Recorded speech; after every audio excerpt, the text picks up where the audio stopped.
उत्तर प्रदेश में डीएलएड करने वाले ऐसे अभ्यर्थी जिनके पास उत्तर प्रदेश का सामान्य निवास प्रमाण पत्र नहीं होगा, ऐसे सभी अभ्यर्थी यूपी से बाहर के निवासी कहलाएंगे। ये आपको ध्यान रखना है। ठीक है, अगर आपके पास उत्तर प्रदेश का मूल निवास नहीं है यानी कि निवास प्रमाण पत्र नहीं है, तो ऐसे जो स्टूडेंट्स होंगे वो यूपी से बाहर के अभ्यर्थी कहलाएंगे। इसलिए आपके पास निवास प्रमाण पत्र होना अनिवार्य है। तो जितने भी अदर स्टेट के स्टूडेंट्स हैं, यानी कि जैसे कि बिहार के आप स्टूडेंट्स हैं, उत्तराखंड, झारखंड, दिल्ली, राजस्थान, ठीक है, पंजाब, किसी भी अदर स्टेट के अगर आप स्टूडेंट्स हैं तो आपका एडमिशन कैसे होगा, आज की इस वीडियो में आपको पूरी प्रोसेस बताने वाला हूं। तो मेरे साथ आप वीडियो में एंड तक बने रहेगा। ये जो ऑफिशियल नोटिफिकेशन आप स्क्रीन पर देख रहे हैं, ये आपको हमारे टेलीग्राम चैनल पर भी मिल जाएगा। टेलीग्राम चैनल की लिंक इस वीडियो के डिस्क्रिप्शन बॉक्स में दे दी गई है, तो आप वहां से इस ऑफिशियल नोटिफिकेशन को डाउनलोड जरूर कर लें। और सभी स्टूडेंट्स को, चाहे आप यूपी से बाहर के हों या उत्तर प्रदेश के हों, ठीक है, सभी स्टूडेंट्स को ऑनलाइन रजिस्ट्रेशन करना अनिवार्य है। ठीक है, तो उसके लिए मैं यहाँ पर डेट आपको बता देता हूँ। अगर आप यूपी से बाहर के अभ्यर्थी हैं तो सबसे पहले आपको यूपी डीएलएड की ऑफिशियल वेबसाइट पर विजिट करके अपना ऑनलाइन रजिस्ट्रेशन करना होगा। 18 सितंबर से आपके ऑनलाइन रजिस्ट्रेशन स्टार्ट होंगे। जैसे ही आपका फॉर्म वेबसाइट पर आएगा, हम पूरा फॉर्म वीडियो के माध्यम से आपको लाइव फॉर्म भरकर बता देंगे कि आपको अपना फॉर्म कैसे ऑनलाइन फिल करना है। ठीक है, तो सभी स्टूडेंट्स चैनल को सब्सक्राइब करके बेल आइकन जरूर प्रेस कर लें। और अगर अभी तक आपने हमारे व्हाट्सएप ग्रुप को ज्वाइन नहीं किया तो व्हाट्सएप ग्रुप को जरूर ज्वाइन कर लें, जहां पर आपको डीएलएड बीटीसी एडमिशन से संबंधित जो पल पल की अपडेट है वो लगातार मिलती रहती है। व्हाट्सएप ग्रुप की लिंक इस वीडियो के कमेंट बॉक्स में दी गई है, तो कमेंट बॉक्स में जाइए और व्हाट्सएप ग्रुप को ज्वाइन कर लीजिए। ठीक है, तो जितने भी यूपी से बाहर के अभ्यर्थी हैं, ये समय सारणी जारी की गई है सभी स्टूडेंट्स के लिए। आप 18 सितंबर से ऑनलाइन रजिस्ट्रेशन कर सकते हैं। आप देख पा रहे यहाँ पर ऑनलाइन रजिस्ट्रेशन स्टार्ट होने, आवेदन शुल्क जमा करने की जो स्टार्टिंग डेट है वो 18 सितंबर है। 18 सितंबर से 9 अक्टूबर के बीच आप अपना ऑनलाइन रजिस्ट्रेशन कर पाएंगे। सभी स्टूडेंट्स ये ध्यान रखें, आपको अपने फॉर्म में किसी भी तरह की मिस्टेक नहीं करना है, क्योंकि अगर आपके अपने फॉर्म में मिस्टेक कर देते हैं तो आपको करेक्शन करने का मौका नहीं मिलेगा।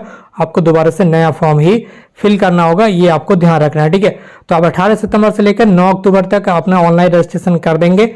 और 9 अक्टूबर के बाद क्या होगा, ठीक है, क्या होगा, यहाँ पर आपकी जो स्टेट रैंक है वो आपको दिखाई जाएगी। ठीक है, कब 16 अक्टूबर को आपको एक स्टेट रैंक दी जाएगी ऑनलाइन। ठीक है, ये कैसे चेक करना होगी इसके बारे में भी हम वीडियो के माध्यम से ही आपको चैनल पर बता देंगे। इसलिए आप इस चैनल को सब्सक्राइब करके बेल आइकन को प्रेस कर लीजिए, क्योंकि यहाँ पर आपको डीएलएड बीटीसी से संबंधित जो पल पल की अपडेट है वो लगातार दी जाती हैं।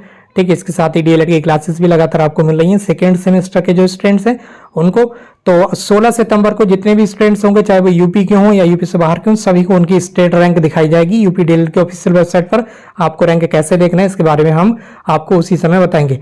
अब जितने भी यूपी से बाहर के अभ्यर्थी हैं, ठीक है, जितने भी यूपी से बाहर के अभ्यर्थी होंगे किसी भी अदर स्टेट के, ठीक है, उन सभी अभ्यर्थियों के जो काउंसलिंग होगी, उन सभी स्टूडेंट्स की जो काउंसलिंग होगी, यूपी से बाहर के स्टूडेंट्स की काउंसलिंग कब से होगी, यहाँ पर देख लीजिए। आपकी काउंसलिंग होगी 20 नवंबर से। कितनी तारीख से? 20 नवंबर से। 20 नवंबर से 1 दिसंबर के बीच आपको अपनी ऑनलाइन काउंसलिंग कराना होगी। आपकी जो काउंसलिंग है वो इतनी लेट क्यों हो रही है, इसका रीजन कि आप अदर स्टेट के स्टूडेंट्स हैं, आपकी काउंसलिंग जो है वो दूसरे चरण में हो रही है। कितने चरण में? दूसरे चरण में। पहले चरण में आपकी काउंसलिंग नहीं हो रही है। फर्स्ट फेज में किसकी काउंसलिंग होगी? फर्स्ट फेज में काउंसलिंग होगी यहाँ पर, ये देख लीजिए, ये है फर्स्ट फेज, पॉइंट नंबर 7 पर, ये फर्स्ट फेज। ठीक है, फर्स्ट फेज में जो काउंसलिंग होगी वो 17 अक्टूबर से 30 अक्टूबर तक होगी। लेकिन इस फेज में केवल और केवल यूपी के अभ्यर्थियों की काउंसलिंग होगी।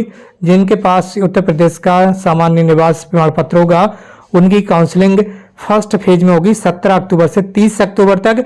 और फर्स्ट फेज में ही जितने भी डाइट यानी कि गवर्नमेंट कॉलेज की सीटें हैं वो फुल हो जाएंगी, ये आपको ध्यान रखना है। तो सेकेंड फेज में जो अदर स्टेट के अभ्यर्थी हैं उनको डाइट कॉलेज नहीं मिल पाएगा, ये आपको एक भारी नुकसान है। ठीक है, कैसा? ये चीज आपको एक भारी नुकसान के रूप में आपको इसका सामना करना पड़ेगा कि आपको भैया सरकारी कॉलेज जो है वो नहीं मिल पाएगा, क्योंकि फर्स्ट फेज में सारी डाइट यानी कि गवर्नमेंट सीटें जो है वो फुल हो जाएंगी। आपकी काउंसलिंग का नंबर आएगा कहीं नवंबर में जाकर सेकेंड फेज में, तो फिर उसके बाद ही आपको जो डाइट यानी कि गवर्नमेंट कॉलेज है वो मिल सकता है, अगर सीट खाली रहेगी कहीं पर धोखे से तब। ठीक है, यहाँ पर बताया गया रिक्त सीटों के सापेक्ष चयन हेतु अभ्यर्थियों से संस्थान का विकल्प लेने और अभ्यर्थियों द्वारा दिए गए विकल्प के क्रम में एनआईसी लखनऊ के द्वारा संस्थान आवंटित करते हेतु काउंसलिंग के द्वितीय चरण की जो डेट है वो 20 नवंबर से 1 दिसंबर रखी गई है। इस डेट के बीच में ही जो यूपी से बाहर के अदर स्टेट के स्टूडेंट्स होंगे उनकी ऑनलाइन काउंसलिंग होगी। अगर आपका कोई भी सवाल है तो नीचे कमेंट बॉक्स में टाइप जरूर कर दीजिए, व्हाट्सएप ग्रुप पर ऐड हो जाइए, ठीक है। इसके अलावा डीएलएड वीसी से संबंधित जितनी भी पल की अपडेट है वो आपको इस चैनल पर मिलती रहेंगी। एडमिशन से संबंधित सारी अपडेट इसी चैनल पर मिलेंगी, इसलिए चैनल को सब्सक्राइब करके बेल आइकन को प्रेस कर लीजिए।